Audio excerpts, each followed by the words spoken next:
Great, welcome to this latest in the series of Brigstow Presents. So we've been running these over the last few months, and it's really a chance to catch up with some of our CCORN projects that were funded last year, and to find out a bit about what they've set out to do and what they discovered, and also what they learned along the way. So the kind of learning that they've found both for themselves as individuals, but also about the ways of working in interdisciplinary and co-produced ways. And so it's great to have two projects that we're bringing together today under the headline of Valuing Voice. We're going to be recording this, so if you don't want to appear at any point in the recording, please just make sure that you stop video so your face isn't on there. If you just do the stop video at the bottom left, then we'll make sure that your face isn't visible. There'll be a chance to ask questions, and you can use the chat function just below to do that. If you're happy to appear on the recording and you'd love to ask the question yourself, then just let me know in the chat, and then I'll make sure I call upon you to ask the question, or I'm really happy to do that for you if you prefer not to appear on the recording. If you want a live transcript, you'll just find here CC live transcript. You'll find a chance to read what's being spoken on screen in the live transcript beneath you. But let me just say a little bit about what we'll do. So the plan is to start with a project called What is the Best Way to Talk About the Menopause? And for about 20 minutes, that team will tell us a little bit about that project, and I'll just ask them a few more questions about that. And then there'll be a quick chance for some questions, if there's any really specific questions, immediate questions. But then we'll move on to the second project, Metre and Memorisation. And they'll introduce their project. And then what we'll have is we'll have 20 minutes at the end, which will be a chance for broader questions. So questions that may be are more around methods, or directed at individual projects, or directed at both of those. But maybe I can invite Vanessa and Fiona and Yvonne to introduce their project. And what they're going to do is, by way of answering the question of telling us a bit about what the central research question in their project was, is just introduce us to a brief presentation and also a short film. So over to you, Vanessa and Fiona and Yvonne, and thanks so much for joining us this afternoon. Thank you, Tim. So this is the project How to Best Talk About Menopause, and I want to start off by introducing the team, and the speakers will introduce themselves in a minute, Yvonne and Fiona, but I also want to say welcome to Rosalie, who I think is here today, who was a fantastic support to the project and worked really hard with us on the toolkit that I'm going to mention very briefly at the end. We started off with quite big ideas around what we wanted to address. So the questions that I've listed there around gendered ageism and positives, intergenerational issues, and I think we... Hello. Speaker, test speaker. Hello. I think we addressed all of these issues, but probably not in these words. So I think we probably, in a slightly roundabout way, managed to get all of this into the project. So to give you a flavour of the work that we did together,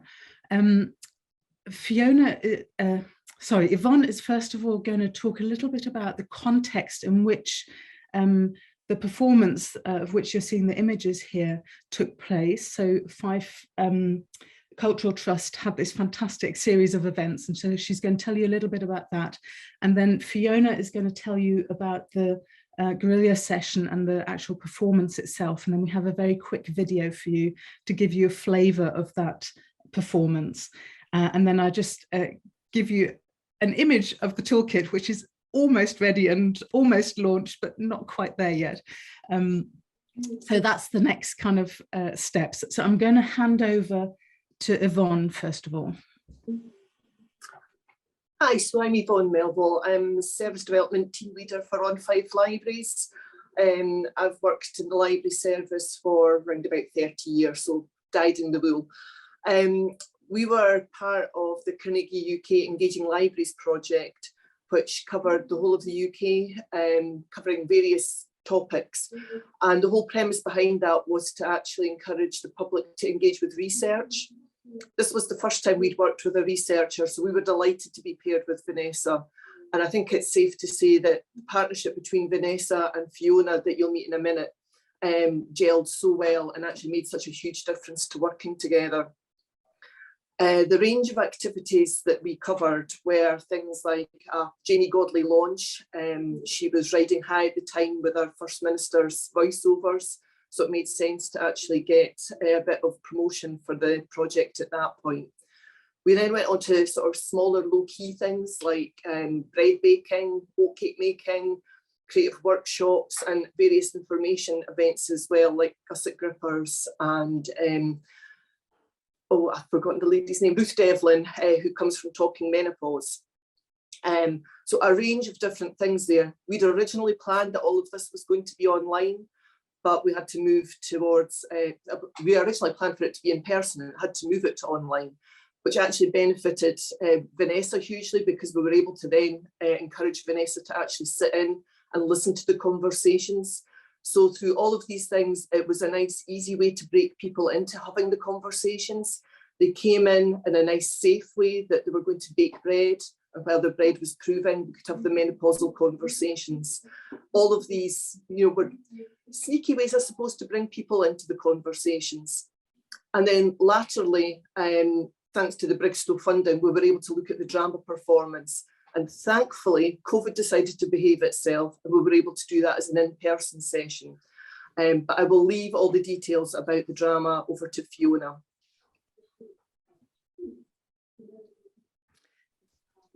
Hi, I'm Fiona Miller. I'm the Artistic Director of Tricky Hat Productions, and we have a company, we're a multimedia performance company, and one of our main projects is called The Flames.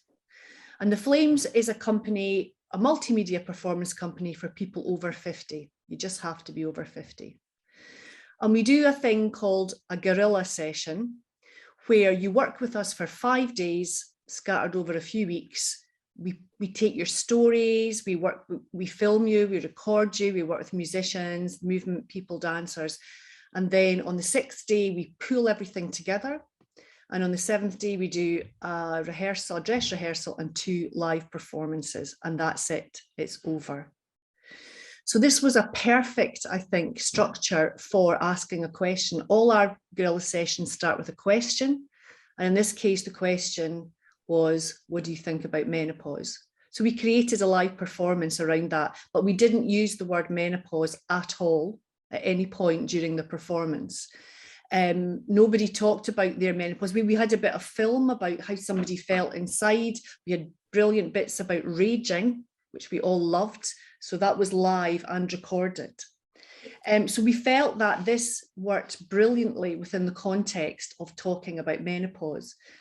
At the end of a guerrilla session, the audience are invited to stay and chat to the performers and each other very informally around a cup of tea or coffee after the first performance and a lovely glass of wine after the second performance. So again, this worked really well in this context.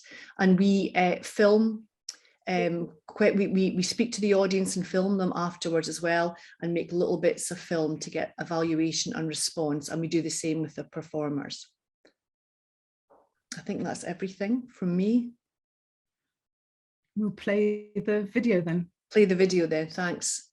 We were talking about the menopause. I thought it was really well put together. The enthusiasm and the girls was just amazing.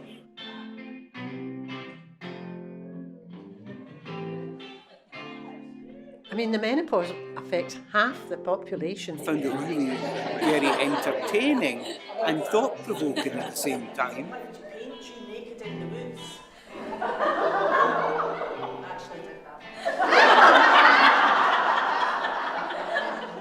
It's about time people talked openly about the menopause. I thought it was fabulous. I mean, I know that the ladies have only been together a short time, and it was absolutely really fun and poignant and memorable. It was really well put together. Thoroughly enjoyed it. It was brilliant. I've just written powerful, raw, hilarious, because it was really moving.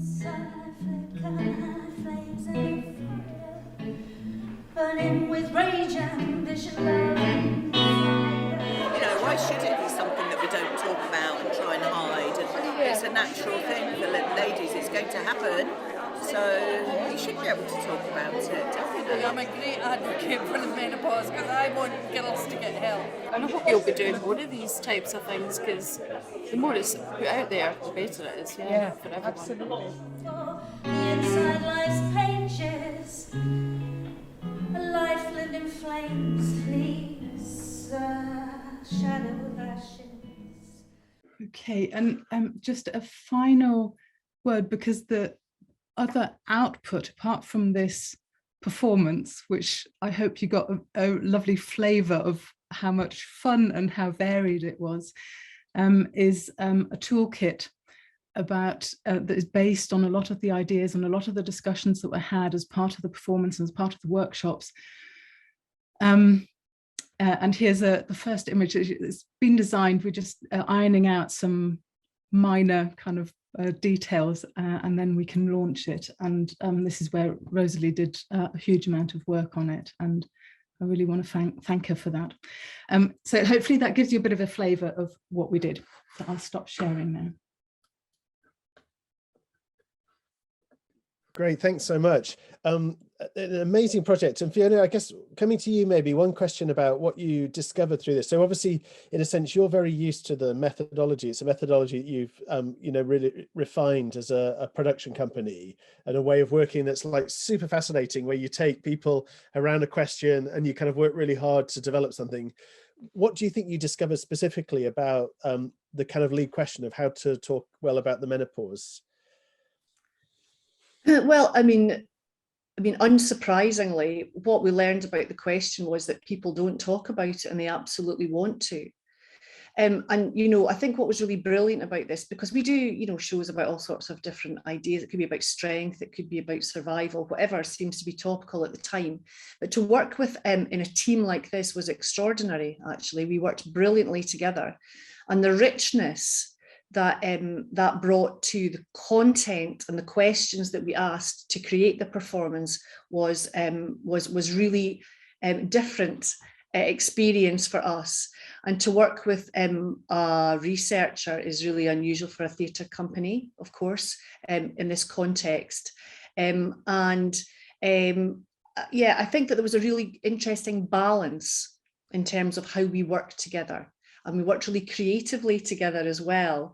And it was very smooth, and there was a real synergy between us. So that meant that actually all of that flows into the making of, for me, all of that flows into the making of a performance and adds that richness to it. Maybe I'll start with you, Fiona, but then it'd be interesting to ask Vanessa as well. I guess one of the questions people often ask us in Brigstow, because all our projects bring people together across really radically different disciplines, like academics and theatre makers, or people from all sorts of different academic disciplines. Do you have any sort of people often ask us for sort of top tips, any inside knowledge? What do you think helped you to work so well together? Were there anything do you think that kind of really facilitated that, enabled that? Well, I think we were all really open with each other, and open and very sharing with our expertise and our knowledge, and also very open to listening to each other as well. And I don't, so I think I think balance was the thing. So yeah, listening and sharing, and the afternoon we spent with Brigstow, where we did those activities together, I think we were in a really good place before that, but I think that really kind of cemented that relationship where we had just time to talk to each other and just kind of be together, albeit virtually. So I think that helped enormously as well. And so when we actually got to be together and actually meet each other face to face, it was like bang, it was fantastic. It was great.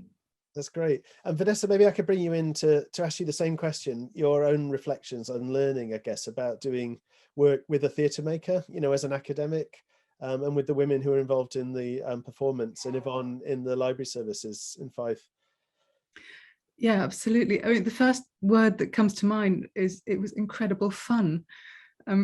We had a fantastic time, and that made it so much easier to work together and do some really hard work together as well. It wasn't easy, and putting everything in place. Yvonne was fantastic at organising it all and sorting it all, and Fiona brilliant at kind of putting the show and pulling all the stories together. And I think for me, what summarises it best is to tell you the first day when I went up to join the workshop, and for the entire day I was either in tears with laughter or in tears because it was so moving and so poignant what the women were dealing with and how they were dealing with it. And so that kind of emotional journey, and I think when we discussed it, Fiona mentioned it, mainlining emotions. That was kind of her term. I think bringing that into academic work is quite unusual, at least in my kind of line of academic work in management. That's not something that we normally do. And I think that is really important, because the subject matter actually comes to life because of those emotions. The subject matter is part of, or the emotions are kind of part of that subject matter, and being able to tap into them through this kind of alternative way of doing research that isn't mainline, for me was a huge enjoyment and fun, but also a huge challenge, and that it's quite difficult then to bring those experiences into the usual academic demands of writing papers or whatever it is. I don't know how to translate that into the academic kind of language, and that's something I'm still struggling with. But I don't think that undermines or devalues in any sense the work that was done and the enjoyment that I felt was part of that. And in a way, I kind of think that's how I'd like to do all of my research now, because it is so much nicer an experience than some of the perhaps more staid other research kind of experiences that I'm sure we've all had.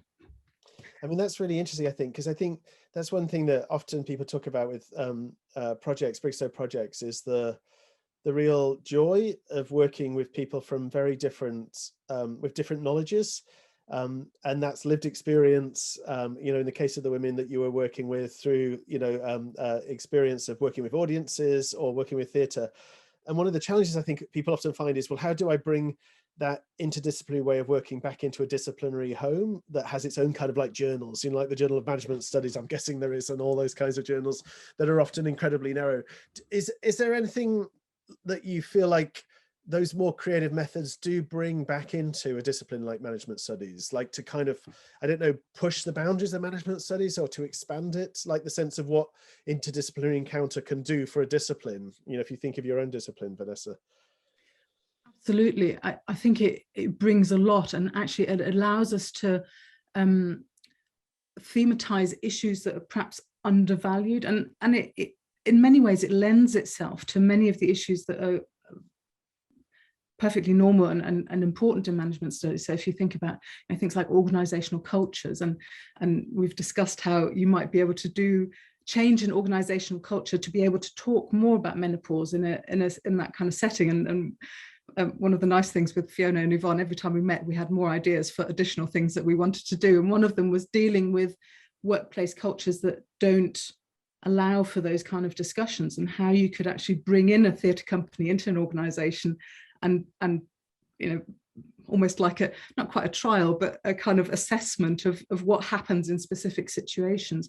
And that, I think, would actually make it easier for a lot of management research to really get to quite meaty subject matters that are not always as easily brought out in verbal discussions, where everything is very brain oriented and kind of unemotional, when most of us in workplaces are actually quite emotional. We're dealing with other human beings. That's always going to be an emotional process involved in that. And actually bringing that to the front, I think would bring a huge amount to the discipline. That's really interesting, I think, because in a sense, I guess one of the things that Fiona showed us there powerfully was the way that emotions, so you talked about that, I like that idea of mainlining emotions, and mainlining emotions within organizational cultures, or foregrounding emotions within organizational cultures, feels like a real contribution to the literature. That sounds like a journal article almost, but, for a Journal of Management Studies. Yvonne, maybe we could bring you in at this stage, because you already hinted at this a little bit, that you were operating in this slightly odd time of COVID, and also the context of the Scottish COVID regulations that at times were more restricted than the English ones in a particular context. Can you tell us a bit how you managed that? And I think what was interesting was you hinted at some benefits, that there was a sense in which there were actual benefits to the online at a certain stage in this project, and then maybe benefits to the face-to-face. And I don't know what your reflections are about sort of, in a sense, you've been engaged in this hybrid project where you've done some stuff online and some stuff face-to-face, what you learned from that process. Yeah, I mean, we went in fully expecting to have even bigger ideas, like fun fairs that were going to have menopausal symptoms in it, big events that were going to have hundreds of people attending. And then the Janie Godley is probably that typical event that we started off. Janie Godley, we would have hundreds of people coming along. And then it was, no, it's got to be a smaller audience. No, a smaller audience again. Let's go online. And the going online helped, because we know from our audience figures that we were able to reach out with Fife. We think we would have had a mainly Fife audience if we'd stayed in person. So actually going online did help spread the word that bit further. We did struggle, how are we going to do an online baking event? But, you know, we managed it, and it was show and tell, I suppose. And there is an element of safety there. Now, I think we can safely say that libraries are seen as quite safe, neutral spaces at the best of times. And I think that sort of trust that we bring with us helps people to take part in those conversations. But then putting it online, it was even easier for people to take part in those really quite challenging conversations, because if it did get too challenging, they could just press a button and all of a sudden it disappeared, rather than having to get up and walk out of something. And I think most people would be intimidated by doing something like that. So from the participants' point of view, I think that was really quite beneficial.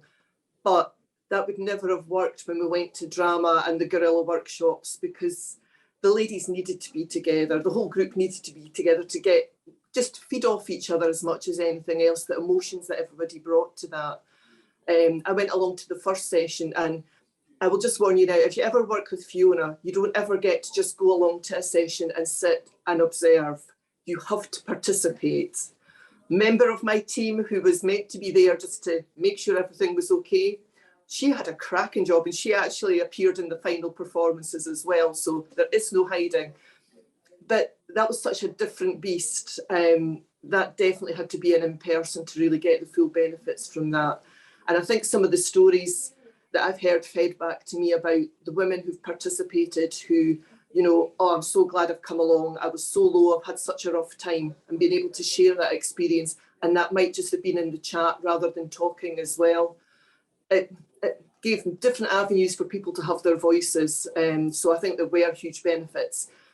And from a staffing point of view, you know, Vanessa, there's no way you would have managed to actually come up to Fife for all the different workshops that were taking place, whereas being able to dip in online just made all the difference, so that you were able to take part in those conversations as well. So yeah, swings and roundabouts. And I think there's probably still mileage in doing that hybrid type of event going forward. And in fact, we've got more coming along, more workshops coming along that will be online again, even though we could be doing them in person now.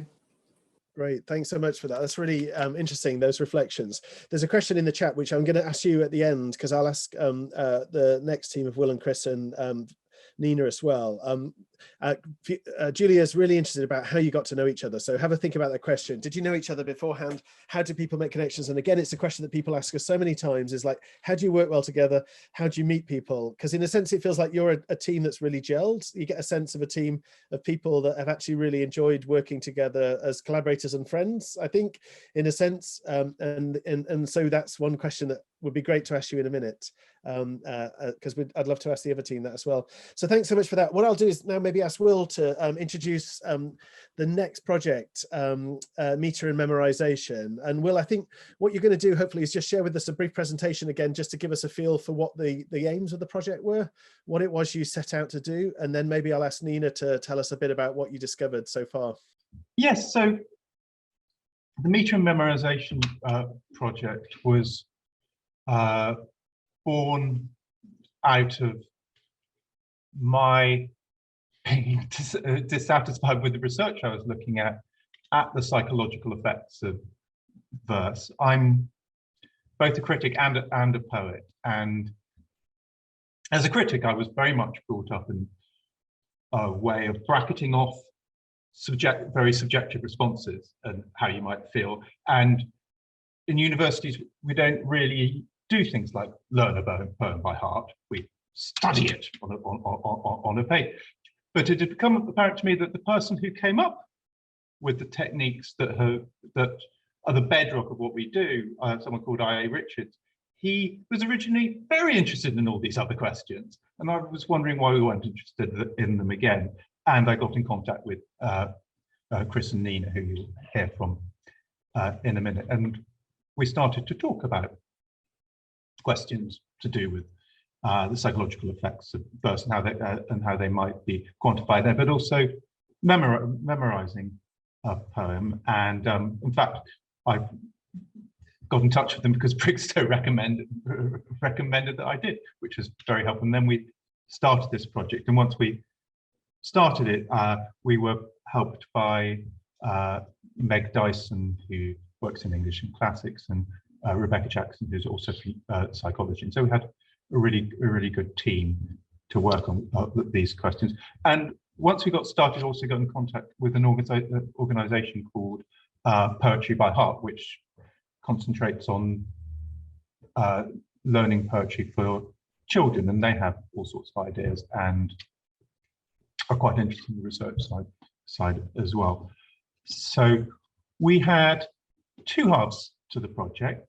One was for the 7 to 18 age group, and that was a contest for learning poetry by heart. It was such very interesting. I tended to be involved in that part.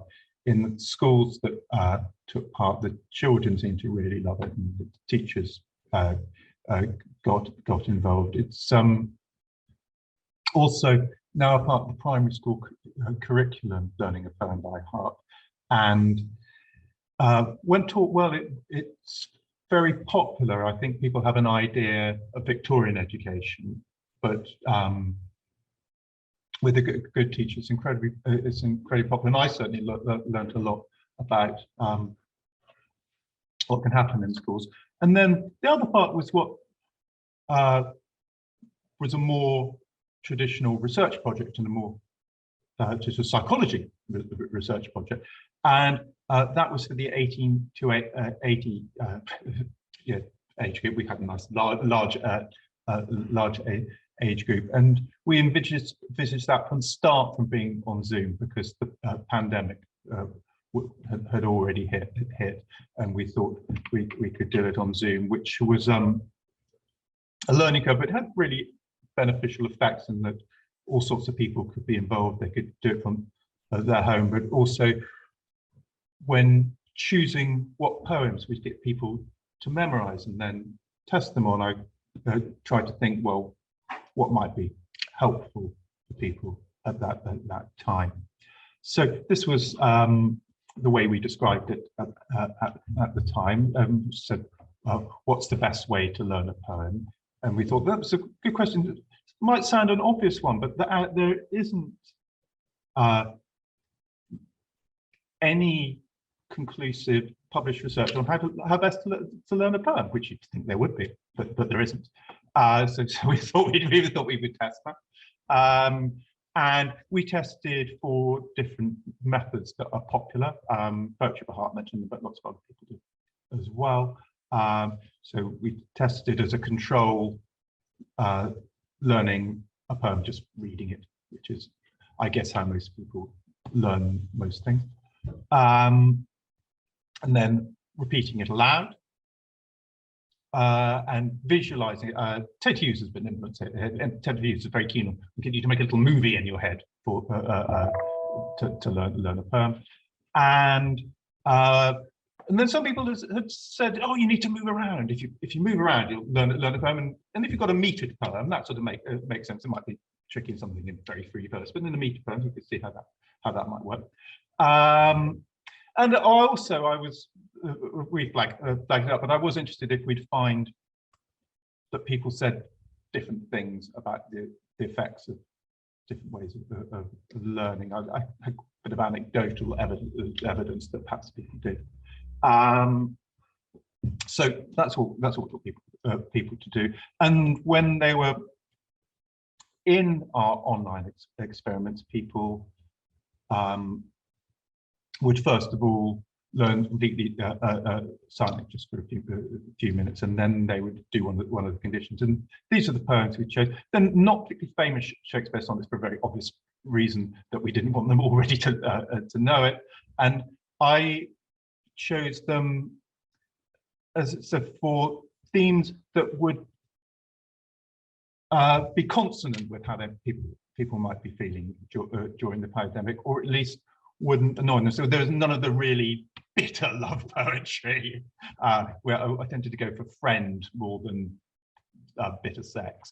And this one I thought was perfect from You Have I Been Absent in the Spring, and we were in early summer, and I thought people probably had been absent from another people's spring. And other one, and Memory, I tried to look forward to. They're all quite late sonnets, actually. And so to me, friend, you never can be old.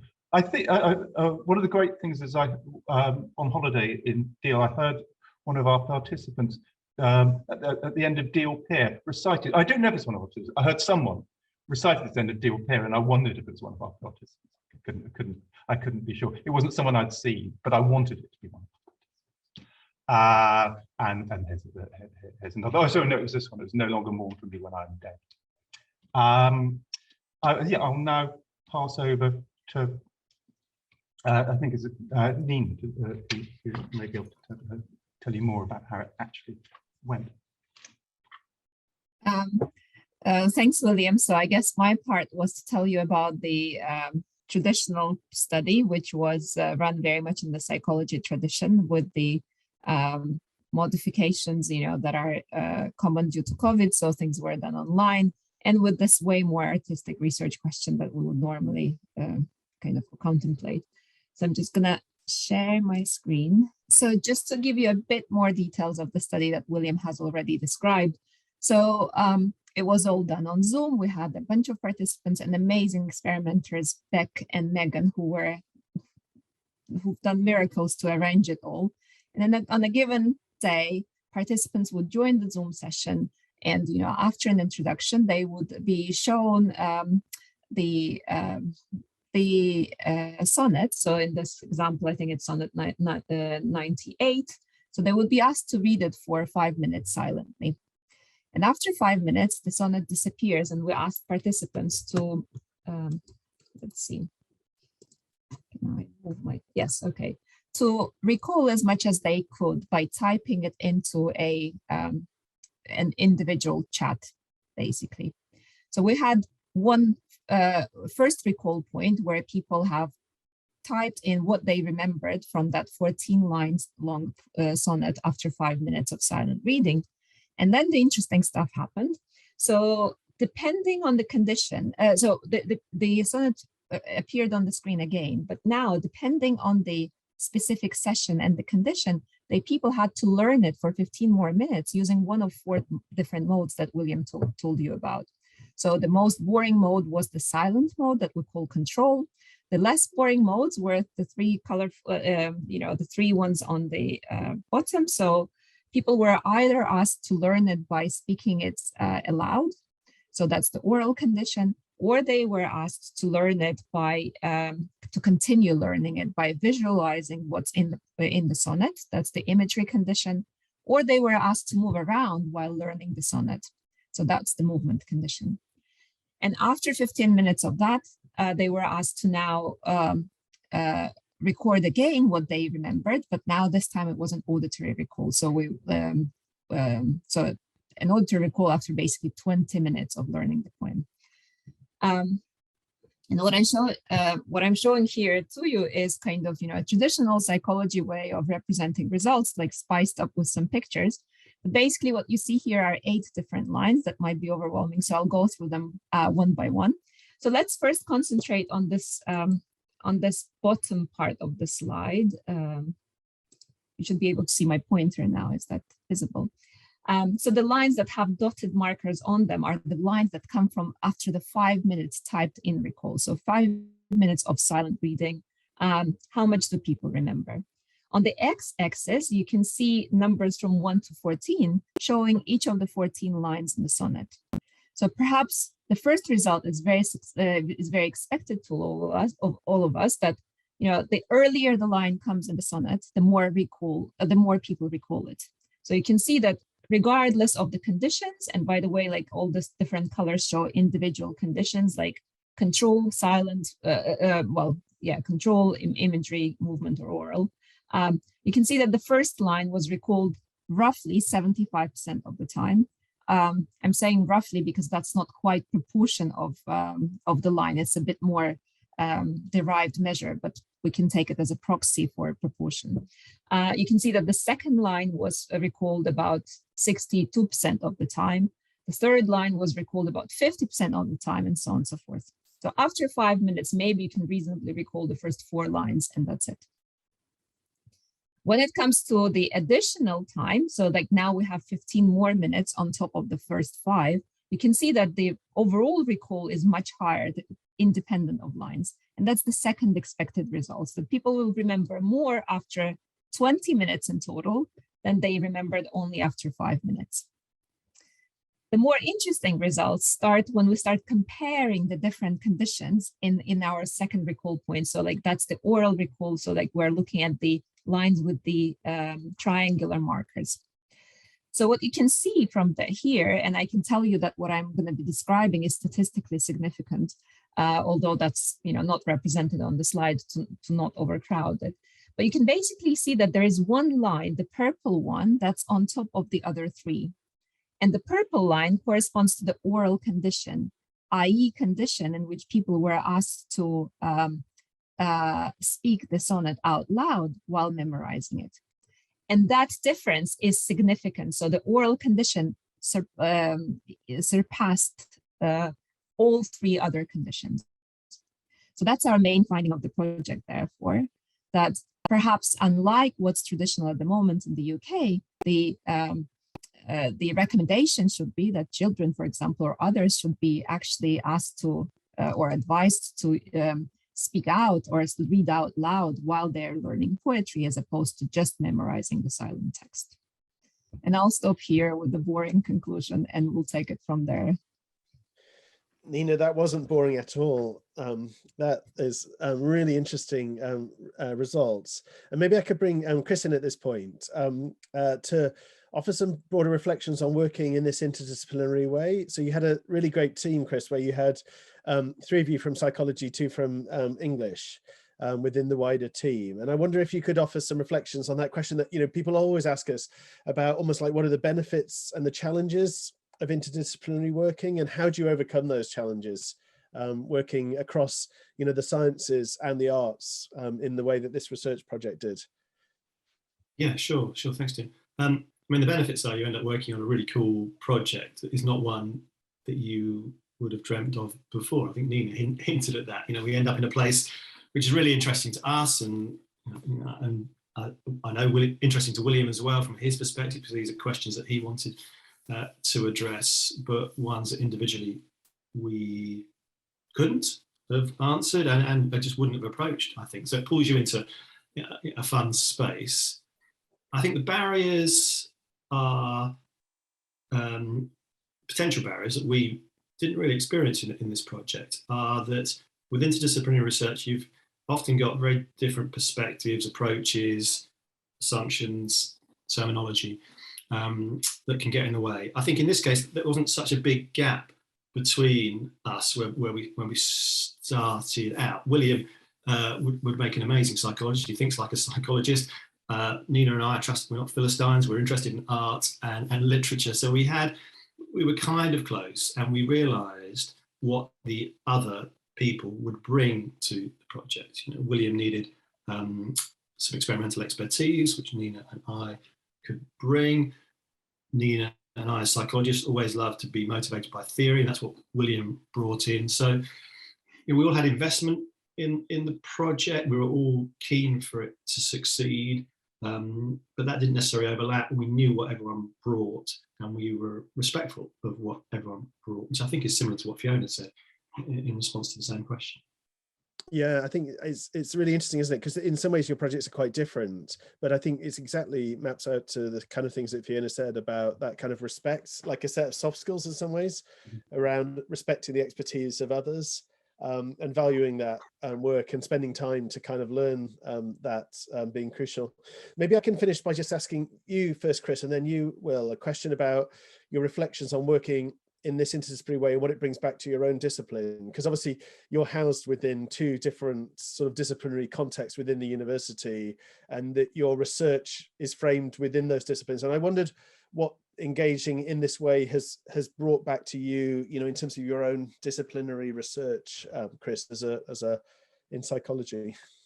Yeah, the sort of the trivial but not unimportant aspect of that is it's allowed me to extend sort of methods I use. Nina hinted at some of the scoring methods, not used those with this sort of material before. I tend to work on what we might call short-term memory. This is more long-term memory. So it's pulled me into areas that I've not been in before, so that's useful. But it's the more interesting aspects are learning, well, a couple maybe, learning about the different area. I've learned from Will about the theory that people have about memorisation that comes from a literary criticism background, and some of that's really interesting, can inform what I do. And you know, even in psychology, where I class myself as a sort of fairly hard-nosed, sort of data-driven person, but you know, we're increasingly and rightly encouraged to think about co-production, participatory research, and so it's been a great experience for me, and I'm sure for Nina, to get some more experience of doing that. In a context which people were really keen to do our study. We didn't struggle to recruit people to learn the Shakespearean sonnets.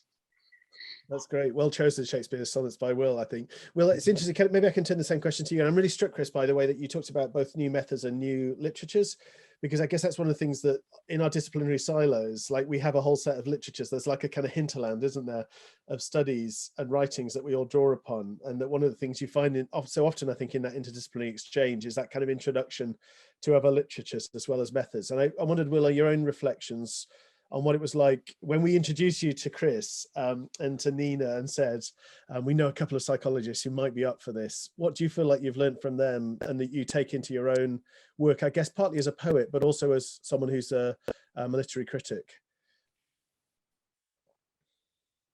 I've learned a huge amount. There's so much that working with Chris and Nina enabled us to do that I couldn't do. One is to look at, as it were, soft questions in a really hard way, and then it becomes more interesting, but also more useful. And it has changed the way I thought. It's been a very steep learning curve. I've been reading quite a lot of psychology, which I didn't really know very much about at all before, and it takes back. There will be problems, I suspect, down the road, in that if I'm going to write for the people I usually write for, and I'm on the popular side of literary criticism, generally I tend to write for a reasonably wide audience, I will have to find ways of representing some of what we've done, but that's a really interesting thing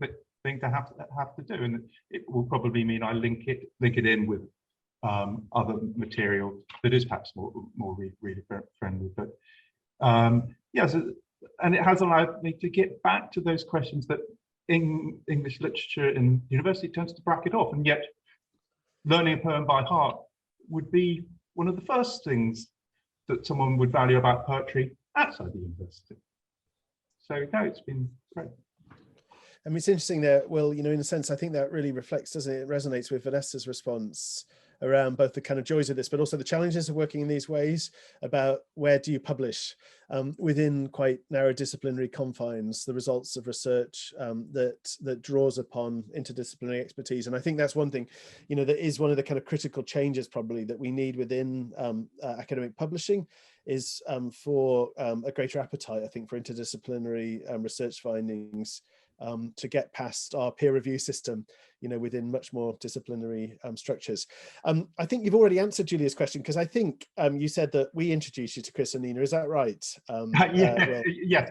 I said what I was interested in, and I got. It was suggested I talk to Chris. And I think Nina might have been on the list. List as well, but Chris was head of the department at the time, so I wrote to him first. Yeah. And then he put me in contact with yeah, I remember now. I remember that. Maybe Vanessa and Fiona Yvonne, I can't remember how did you find each other, the three of you? Had you known each other before, or like how did this relationship begin a year or so ago? Can you fill us in on that? Well, I start that one off because I think I'm probably the main culprit. Excellent. I like the sound of that, Yvonne.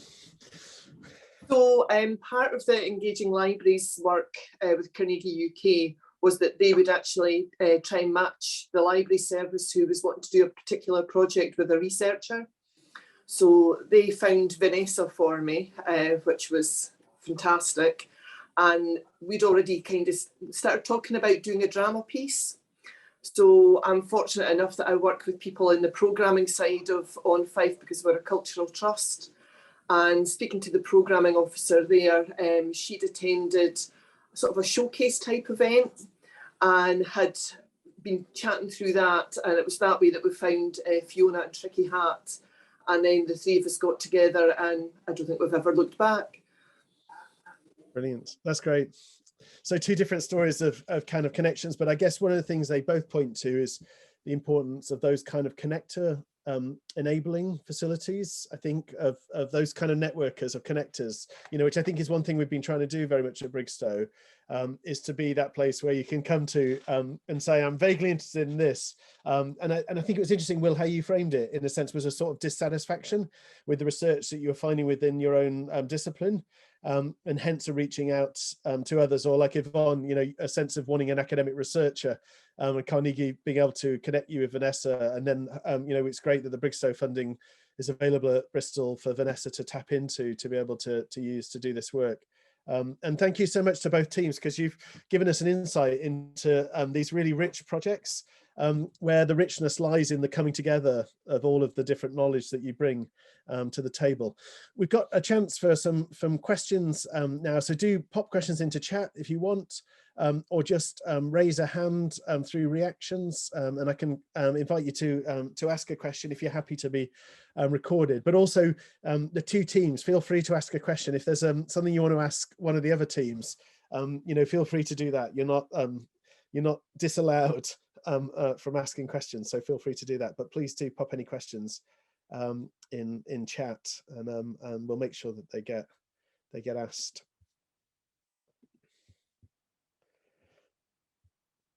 One question coming in, which is a great question about next steps. Do you think these are kind of standalone projects, or are there next steps? And I guess what's interesting about both projects is, are there next steps in terms of the fact that you've created these really interesting new research teams together, new collaborations? What's your sense of what might come next? Any thoughts on that from either of the teams? I'm happy to say a few sentences about that. I think every time we met, we came up with new ideas, which was fantastic. I think all of us in the end decided that we didn't have enough time to accommodate everything that we wanted to do, but given the I think the sense of fun and enjoyment in working together that we've portrayed, it would be a real waste not to continue working together. Very thankfully, Brigstow has also funded a kind of follow-on project with another Bristol researcher from history, and we're kind of linking in with at least Yvonne on this one. So we're kind of trying to build those bridges to make them more stronger and more established.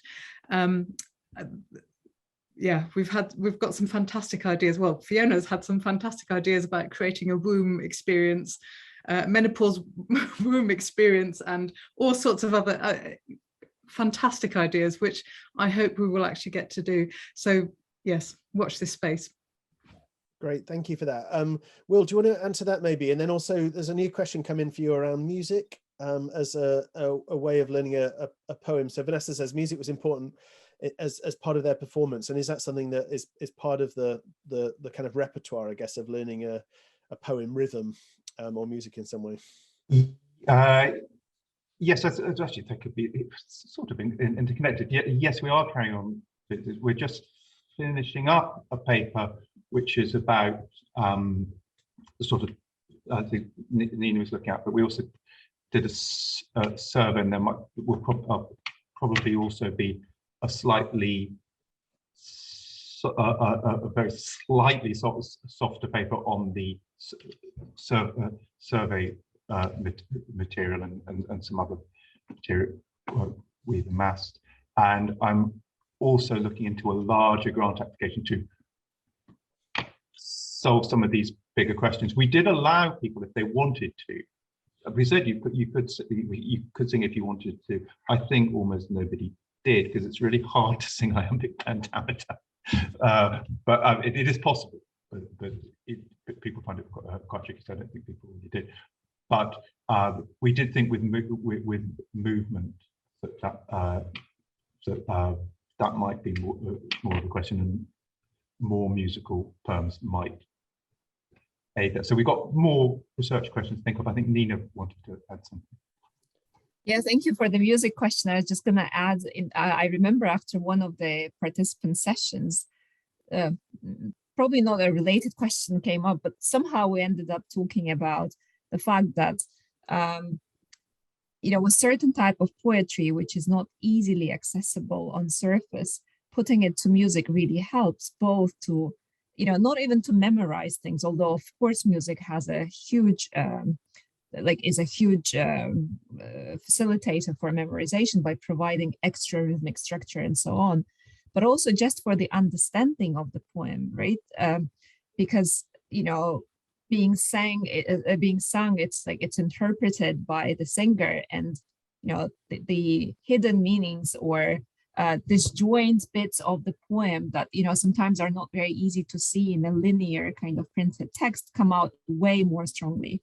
So thank you for the question. I think, you know, I agree with Will that maybe iambic pentameter is not the source that lends itself most easily to be kind of studied in that aspect. But in general, you know, from a personal interest, or, you know, from how the world out there, you know, what the world out there uses the poetry for, I think that's hugely interesting. So thank you. Nina, there's another question that you could maybe answer that's specifically about the way that people learned and then recited the poem. So it's a question about, if they use movement to learn the poem, were they able to then use the same movement to recite the poem? So obviously, I guess with the learning by reading it out loud, in a sense, your recitation into the microphone that you showed us, you know, is the same kind of process. What about movement? How did that play out? So the practicalities of the session were such that, you know, so we could monitor their movement a bit because it was a Zoom session, and we asked them to keep their cameras on. So Megan and Beck could see what they were doing. And, you know, we encouraged that people moved in the session, but of course we strong encouragement was the most we could, you know, impose on our participants. In terms of the recall part, that was done without us, it was done, you know, separately without cameras on. So we have no introspection into what actually was happening at this point. Participants were unrestricted, so they could have moved or not. Yes, now that the question is asked, I can see the relevance of it. But at that point, this was, you know, the best we could do. So in print, unless William or Chris correct me, I don't think we have a record of what people were doing while they were recalling at the second recall. No, I mean, from what they said and what they put in the surveys, it seems that they did move when they recalled. Mm-hmm. But we don't have visual proof.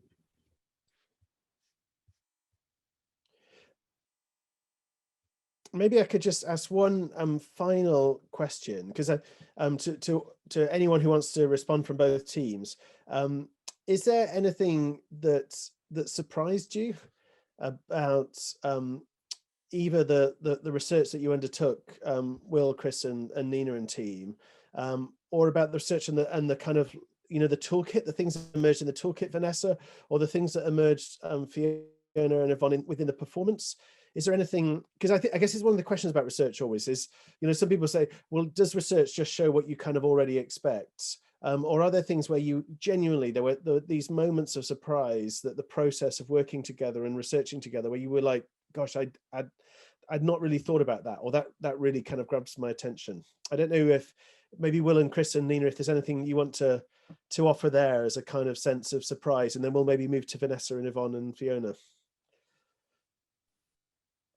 Chris, I think first. I mean, Nina, when she showed those nice graphs that we had, said, you know, in a sense, it's not surprising that people start at the beginning and go through the end. But I don't know that we've really kind of thought about that. And one thing that we are interested in, we don't see a huge amount of evidence for in our data, but a suggestion that people are chunking the 14 lines of the poem into, Will, correct me if I get this wrong, the three quatrains that kind of rhyme with each other, and then the couplet at the end. And that's something we could look at a bit more. So the strategic approach that people take to memorizing something that has inherent structure in is really interesting. That's really interesting. Yeah. Will or Nina, anything else on that?